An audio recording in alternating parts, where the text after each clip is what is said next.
कृष्णाय वासुदेवाय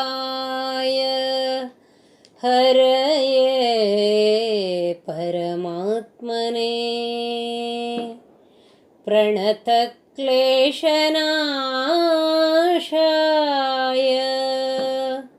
गोविन्दाय नमो नमः. ದೀಪಾವಳಿಯು ನಮ್ಮ ದೊಡ್ಡ ಹಬ್ಬ. ಈ ಬೆಳಕಿನ ಹಬ್ಬದ ಪರ್ವಕಾಲ ನಮ್ಮೆದುರಿಗಿರುವ ಸುಕಾಲದಲ್ಲಿ ಎಲ್ಲರಿಗೂ ಹಬ್ಬದ ಶುಭಾಶಯವನ್ನು ಕೋರುತ್ತಾ, ಮೊದಲನೇ ದಿನ ಈ ದೀಪಾವಳಿಯನ್ನು ನರಕ ಚತುರ್ದಶಿ ಅಂತ ಆಚರಿಸ್ತೇವೆ. ಇದೇ ದಿನದಂದು ಶ್ರೀಕೃಷ್ಣ ಭಗವಂತ ನಮ್ಮ ಭಾರತ ದೇಶದ ಪೂರ್ವ ಭಾಗದಲ್ಲಿ, ಅಂದರೆ ಈಗಿನ ಆಸ್ಸಾಂ ಭಾಗದಲ್ಲಿ ಆಗ ಗಟ್ಟಿಯಾಗಿ ಬೇರೂರಿದ್ದ ದುಷ್ಟ ನರಕಾಸುರನನ್ನು ಕೊಂದ ದಿನ ಅಂತ ಭಾಗವತ ಗ್ರಂಥ ಹೇಳುತ್ತೆ. ಅದರ ಪ್ರತೀಕವಾಗಿ ಈ ಘಟನೆಯ ವಿವರಗಳನ್ನೊಂದಿಷ್ಟು ನೋಡೋಣ. ಶ್ರೀಕೃಷ್ಣನೆಂಬ ದಿವ್ಯ ಬೆಳಕಿನ ಆರಾಧನೆಯನ್ನು ನಾವು ಈ ಮೂಲಕ ಮಾಡೋಣ. ಈ ಕಲಿಯುಗದಲ್ಲಿ ಸ್ತುತಿಗೊಲಿವ ಹರಿ, ಹಾಗೆಯೇ ತನ್ನ ಕಥೆಯನ್ನು ಹೇಳಿ ಕೇಳಿ ಆನಂದ ಪಡುವವರಿಗೂ ಒಲಿದು ಬರ್ತೇನೆ ಅಂತ ಭಗವದ್ಗೀತೆಯಲ್ಲಿ ಹೇಳಿದ್ದನ್ನು ಇಲ್ಲಿ ನೆನಪು ಮಾಡಿಕೊಳ್ಳುತ್ತಾ ಈ ಕಥಾಭಾಗಕ್ಕೆ ಬರೋದಾದರೆ, ಕೃಷ್ಣನ ಕಾಲದಲ್ಲಿ ಪೂರ್ವ ಭಾಗದ ಪ್ರಾಗ್ಜ್ಯೋತಿಷಪುರ ಎನ್ನುವ ರಾಜ್ಯದಲ್ಲಿ ಭೌಮಾಸುರ ಎಂಬ ಅತೀ ದುಷ್ಟ ರಕ್ಕಸ ರಾಜನಿದ್ದ. ಅವನು ಭೂಮಿದೇವಿಯಲ್ಲಿ ಯಾವುದೋ ರಕ್ಕಸನ ಅತ್ಯಾಚಾರಕ್ಕೆ ಹುಟ್ಟಿದವನಂತೆ. ಪಾಪ, ಈ ಭೂಮಾತೆ ಯುಗ ಪ್ರವರ್ತನೆಗೆ ಒಳಗಾಗಿ ಅತ್ಯಾಚಾರಕ್ಕೆ ಒಳಗಾಗ್ತಾನೇ ಇರ್ತಾಳೆ. ಅದು ಅಂದಿಗೂ ಹೌದು, ಇಂದಿಗೂ ಹೌದು. ಆದರೂ ತನ್ನ ಸಹನೆ, ಕ್ಷಮೆ, ಕರುಣೆ, ಪ್ರೇಮ ಬಲದಿಂದ ಎಲ್ಲರನ್ನೂ ಪೋಷಿಸುತ್ತಲೇ ಇರ್ತಾಳೆ. ಇದು ಸಾಧ್ಯವಾಗುವುದು ಅವಳಿಗೆ ಆ ಭಗವಂತನ ವರಬಲದಿಂದ. ಈ ಭೌಮಾಸುರನಿಗೆ ನರಕಾಸುರ ಅಂತ ಇನ್ನೊಂದು ಹೆಸರಿತ್ತು. ಬಹುಶಃ ಅತ್ಯಂತ ನಾರಕೀಯ ಕೃತ್ಯ ಮಾಡಿದ್ರಿಂದ ಈ ಹೆಸರು ಬಂತು ಅಂತನಿಸುತ್ತೆ. ತನ್ನ ದೈತ್ಯ ಬಲದ ಮದ ಗರ್ವದಿಂದ ಈತ ದೇವತೆಗಳ ತಾಯಿಯಾದ ಅದಿತಿಯ ಕರ್ಣಕುಂಡಲ ಅಪಹರಿಸಿದನಂತೆ. ವರುಣನ ಬೆಳ್ಗೊಡೆ ಮತ್ತು ದೇವತೆಗಳಿಗೆ ಸೇರಿದ ಮಣಿಪರ್ವತವೆಂಬ ಸ್ಥಾನವನ್ನು ಕೂಡ ಬಲಾತ್ಕಾರವಾಗಿ ಕಸಿದುಕೊಂಡಿರ್ತಾನೆ. ಹಾಗಾಗಿ ಇಂದ್ರ ಇದೆಲ್ಲದರ ಬಗೆಗೆ ಕೃಷ್ಣನಲ್ಲಿ ದೂರು ಕೊಟ್ಟು ಇವನ ಉಪಟಳ ನಿವಾರಣೆಗೆ ಪ್ರಾರ್ಥನೆ ಮಾಡ್ತಾನೆ. ಈ ಕೃಷ್ಣನೋ ಸಾಕ್ಷಾತ್ ಭಗವಂತ. ಧರ್ಮಸ್ಥಾಪನೆ ಅವನ ಅವತಾರದ ಗುರಿ. ಸಜ್ಜನರನ್ನು ರಕ್ಷಿಸೋದು ಅವನ ಕರ್ತವ್ಯ. ಗೀತೆಯಲ್ಲಿ ಈ ಮಾತುಗಳು ಬರ್ತವೆ. ಜೊತೆಗೆ ತನ್ನನ್ನು ಮೊರೆ ಬಂದವರು ಯಾರೇ ಆಗಲಿ, ದೇವತೆಗಳು, ಮನುಜರು, ರಾಕ್ಷಸರು, ಸ್ತ್ರೀಯರು, ಕೀಳು ಕುಲವೆಂದು ಈಗ ಈ ಮನುಷ್ಯರು ಬಗೆವ ಶೂದ್ರರೇ ಆಗಲಿ, ಯಾವ ಜಾತಿ, ವರ್ಣ, ಮತ, ಲಿಂಗ ಇವುಗಳ ಯಾವ ಗಣನೆಯೂ ಇಲ್ಲದೆ ಉದ್ಧರಿಸುವವನು ಈ ಭಗವಂತ ಕೃಷ್ಣ. ಈ ಮಾತು ಕೂಡ ಅತ್ಯಂತ ಸ್ಪಷ್ಟವಾಗಿ ಭಗವದ್ಗೀತೆಯಲ್ಲಿಯೇ ಬಂದಿದೆ. ಅವನ ನಡೆ ಹಾಗೂ ನುಡಿ ಎರಡೂ ಒಂದೇ ಆಗಿತ್ತು ಎಂಬುದಕ್ಕೆ ಈ ಘಟನೆ ಪ್ರಬಲ ಸಾಕ್ಷಿಯಾಗಿ ನಿಲ್ತದೆ. ನರಕಾಸುರ ಇನ್ನೊಂದು ಅತೀ ತುಚ್ಛ ಕೃತ್ಯ ಮಾಡಿರ್ತಾನೆ. ಎಲ್ಲ ರಾಜರನ್ನು ಹೆದರಿಸಿ ಬಲಾತ್ಕಾರವಾಗಿ ಅವರ ಹೆಣ್ಣು ಮಕ್ಕಳನ್ನು ಎಳೆದೊಯ್ದು ಅತ್ಯಾಚಾರ ಮಾಡೋದು ಮತ್ತು ಅವರನ್ನು ತನ್ನ ಸೆರೆಯಲ್ಲಿರಿಸಿಕೊಳ್ಳೋದು.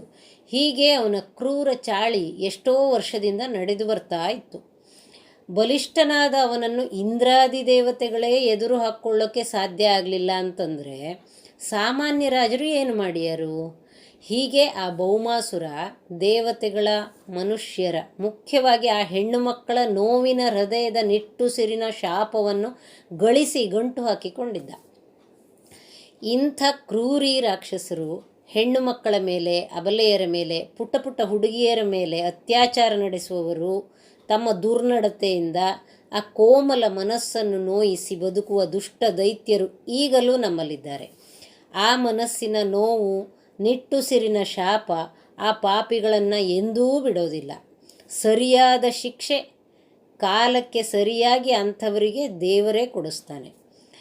ಈ ನರಕಾಸುರ ಬಲಿಷ್ಠನಾಗಿ ತಾಮಸಿ ಪ್ರವೃತ್ತಿಯಿಂದ ಮೆರಿತಾ ಇದ್ನಲ್ಲ, ಈ ಸಂದರ್ಭದಲ್ಲಿ ಆ ಸೆರೆಯಲ್ಲಿ ನರಳ್ತಾ ಇದ್ದ ರಾಜಕುಮಾರಿಯರು ಕೃಷ್ಣನನ್ನು ಸದಾ ಧ್ಯಾನಿಸ್ತಿದ್ರು.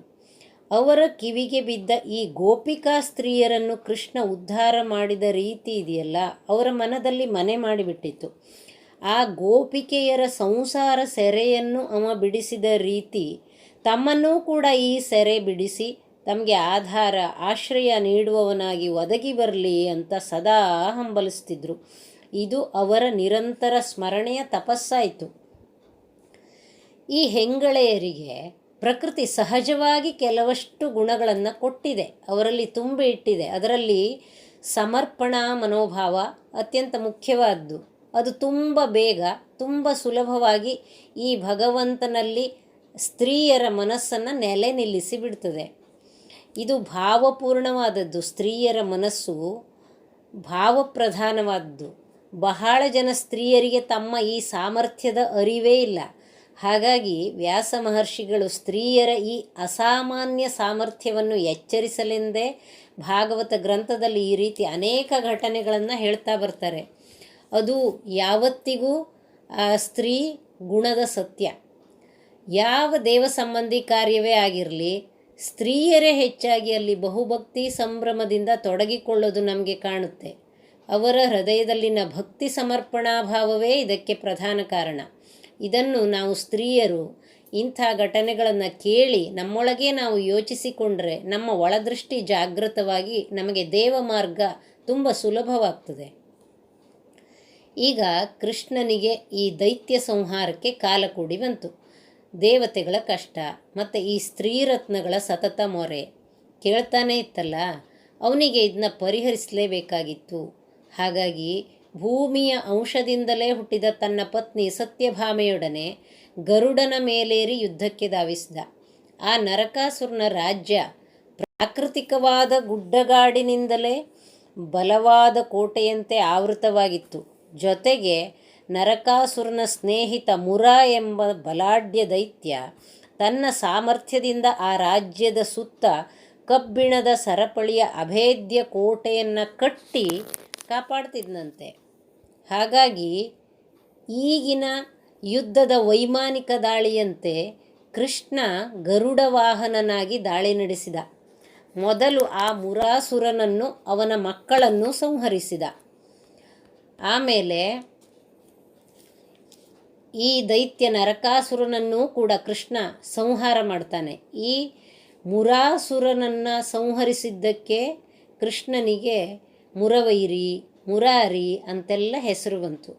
ಈ ರಾಕ್ಷಸರು ಎಷ್ಟೇ ಬಲಾಢ್ಯರಾದರೂ ಕೂಡ ದುಷ್ಟಶಕ್ತಿ ದೇವಶಕ್ತಿಯಿಂದ ದಮನವಾಗಲೇಬೇಕಲ್ಲ. ಹಾಗಾಗಿ ಇಲ್ಲಿ ಆ ಮುರಾಸುರನು ಸತ್ತ. ನಂತರ ಈ ದೈತ್ಯ ನರಕಾಸುರನನ್ನು ಕೃಷ್ಣ ಸಂಹಾರ ಮಾಡ್ದ. ಆ ದಿನವನ್ನೇ ನಾವು ನರಕ ಚತುರ್ದಶಿ ಅಂತ ಆಚರಣೆ ಮಾಡ್ತೇವೆ.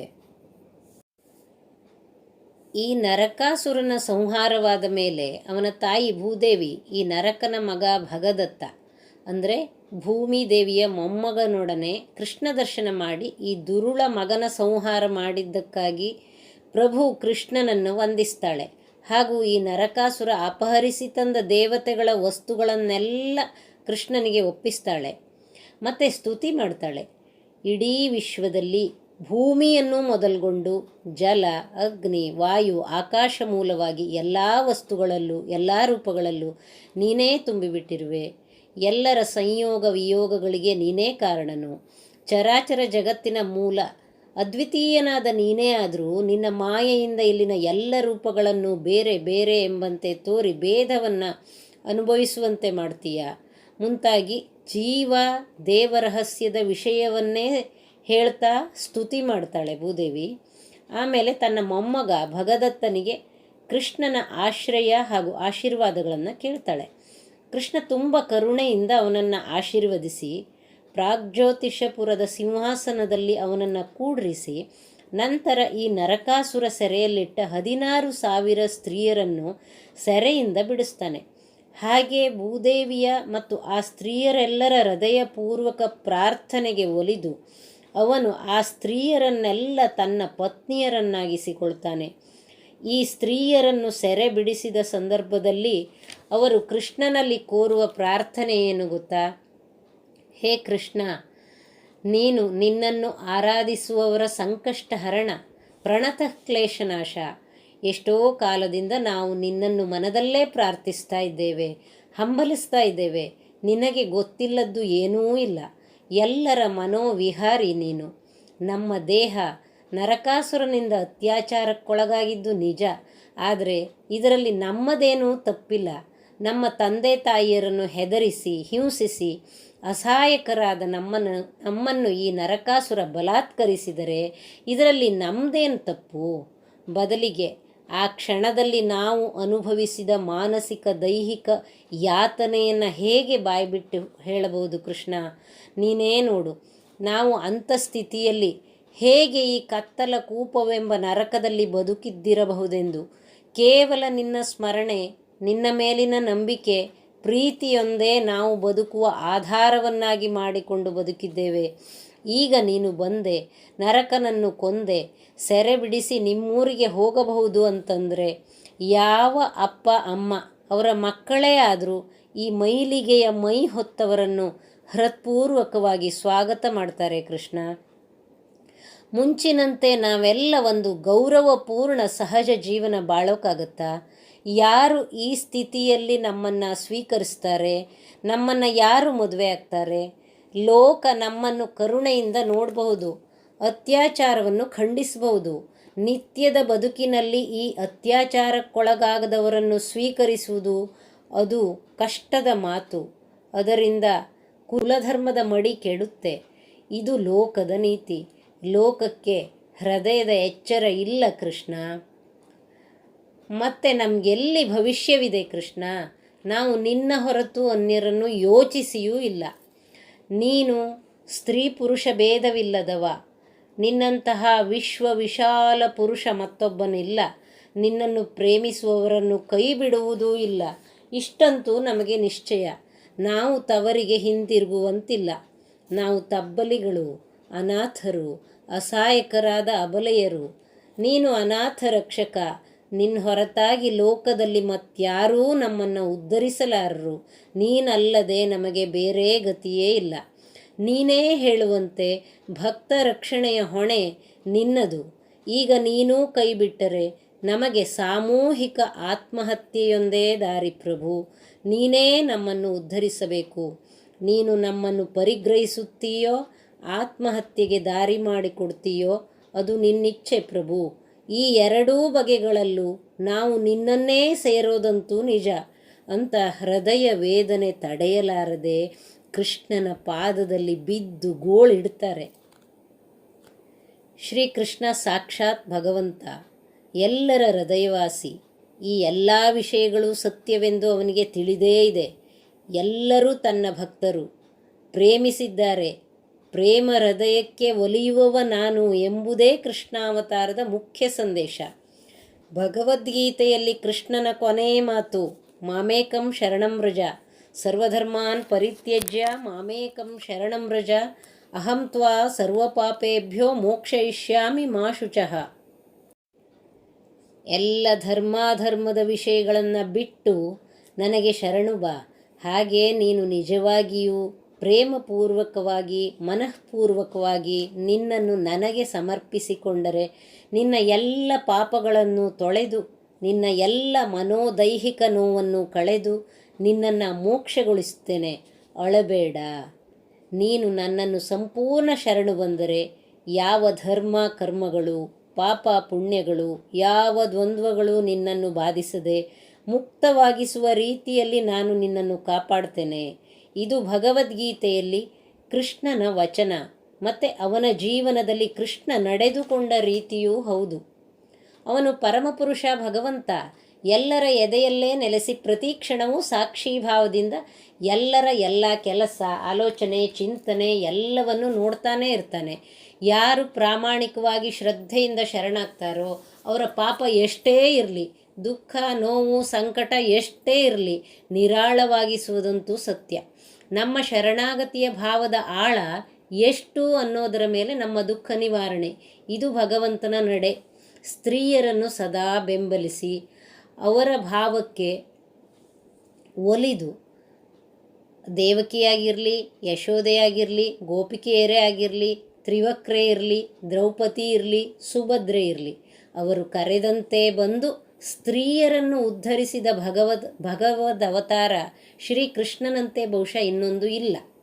ಹಾಗೆ ಆ ಎಲ್ಲ ಸ್ತ್ರೀಯರನ್ನು ಸತ್ಯಭಾಮೆಯ ಒಪ್ಪಿಗೆಯ ಮೇರೆಗೆ ದ್ವಾರಕೆಗೆ ಕರೆತಂದು ಪ್ರತ್ಯೇಕ ಅವರಿಗೆ ಪತಿಯಾಗಿ ಒದಗಿ ಬಂದು ಅವರ ಕೌಟುಂಬಿಕ ಕನಸನ್ನು ಪೂರ್ಣಗೊಳಿಸ್ತಾನೆ ಹಾಗೂ ಅವರ ಬದುಕನ್ನೂ ಪೂರ್ಣಗೊಳಿಸ್ತಾನೆ. ಇಂತಹ ದಯಾಮಯ ಉದಾರ ಚರಿತನಾದ ಭಗವಂತನ ಉದ್ದೇಶವೇ ಅರ್ಥ ಆಗದೆ ಈ ಕೃಷ್ಣ ಸ್ತ್ರೀ ಲೋಲನೆಂದು ಮೂದಲಿಸುವವರು ಆಗಲೂ ಇದ್ದರು, ಈಗಲೂ ಇದ್ದಾರೆ. ತಮ್ಮದೇ ಮಾನದಂಡದಿಂದ ಎಲ್ಲರನ್ನೂ ಅಳೆವ ಕ್ಷುದ್ರ ಮನಸ್ಸಿನವರು ಇವರು. ಇದು ಅಜ್ಞಾನಿ ಮನುಷ್ಯ ಮನಸ್ಸಿನ ಪಾಡು. ಮತ್ತು 16,000 ಸ್ತ್ರೀಯರು ಜೊತೆಗೆ ಅವನ ಅಷ್ಟಪತ್ನಿಯರು ಬೇರೆ ಬೇರೆ ಅಂತಃಪುರದಲ್ಲಿ ಬೇರೆ ಬೇರೆಯಾಗಿಯೇ ಅವರೆಲ್ಲರ ಜೊತೆಯಲ್ಲಿ ಬೇರೆ ಬೇರೆಯಾಗಿಯೇ ಈ ಕೃಷ್ಣ ಜೀವಿಸಿದನಂತೆ. ಅವನ ಸಾಮರ್ಥ್ಯ ಏನಿರಬಹುದು? ಪ್ರತಿ ಗ್ರಹದಲ್ಲೂ ಪ್ರತಿ ಪತ್ನಿಯ ಜೊತೆಗೆ ಒಬ್ಬೊಬ್ಬ ಕೃಷ್ಣ. ಮನುಷ್ಯ ಮಾತ್ರರಿಗೆ ಹೀಗೆಲ್ಲ ಬದುಕಲು ಸಾಧ್ಯವೇ ಇಲ್ವಲ್ಲ.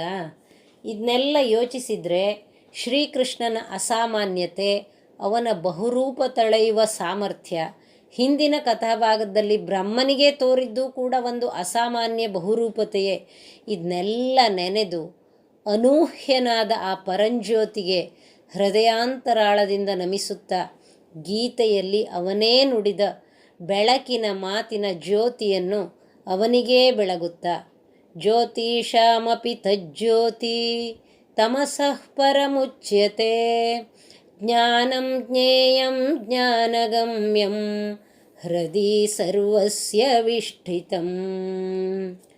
ಈ ಲೋಕದ ಎಲ್ಲ ಬೆಳಕಿಗೂ ಮೂಲ ಬೆಳಕಾದ ಆ ಅರಿವಿನ ಜ್ಯೋತಿಯನ್ನು ಸ್ಮರಿಸಿ ಈ ದೀಪಾವಳಿ ಎಲ್ಲರ ಬಾಳಿಗೆ ಜ್ಞಾನದ ಬೆಳಕನ್ನು ಭಿತ್ತರಿಸಿ ಕಾಪಾಡಲಿ, ಬೆಳಕಿನೆಡೆಗೆ ಎಲ್ಲರನ್ನೂ ಮುನ್ನಡೆಸಲಿ, ಎಲ್ಲರಿಗೂ ಮಂಗಳವಾಗಲೆಂದು ಹಾರೈಸುತ್ತಾ ನನ್ನ ಮಾತನ್ನು ಮುಗಿಸ್ತೇನೆ.